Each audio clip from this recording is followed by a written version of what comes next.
আমি আমাদের গঙ্গা বন্দর দেই, তিস্তা ব্যারাজ দেই, ট্রানজিট করিডোর দেই, সব দিয়ে ফেলি একদম ভালোবেসে, খুব ভালো। আবার আমার স্বামী মাঝে মাঝে রাতের আধারে আবার মিলিশিয়াও পাঠায়, খুব সুইট। আমাকে বলছে বাংলাদেশকে একদম কাশ্মীর বানায় ছাড়বো। এখন আপনারা আমাকে যারা জানেন যে আমি একটু নাটক করতে ভালোবাসি। তো আমি তো খুব ভালো নাটক করি, মাঝে মাঝে গান গাই, নাচি, কোনো শেষ নাই আমার নাটকের। তো আমি এখন একটা নাটক করে দেখাবো। আমার আপনজন হারানোর ব্যথা আমার চেয়ে কে বেশি বোঝে, কারণ আমি তো সেই বাবা মা হারিয়েছি, আমি তো সব হারিয়েছি। হারানোর ব্যথা, এভাবে মায়ের কোনো বুক খালি করতে আমি চাইনি।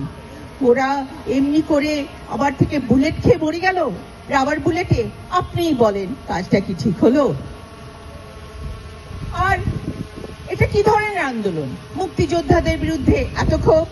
এই মুক্তিযোদ্ধা, এদেরকে তো এখন নাতিপুতি কাউকে নিয়ে কিছু করা যাচ্ছে না, সব কটা রাজাকারের বাচ্চা।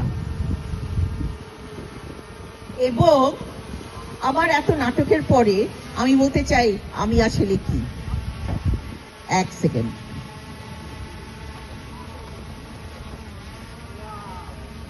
আমি হলাম psycho.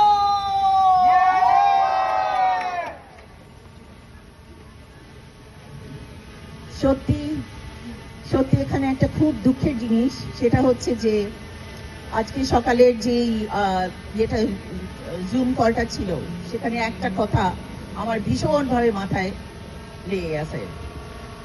Hasina said, so how many people were killed in 1971? And so the answer was 30 lokho, 3 million.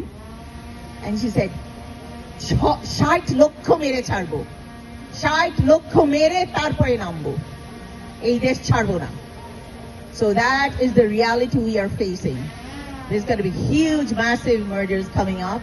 We all know that about 400, 500 people were killed. People are in jail. People are in hospital. We have to make sure that the international community is involved and help us stop this killing. Thank you. Number 8. Action.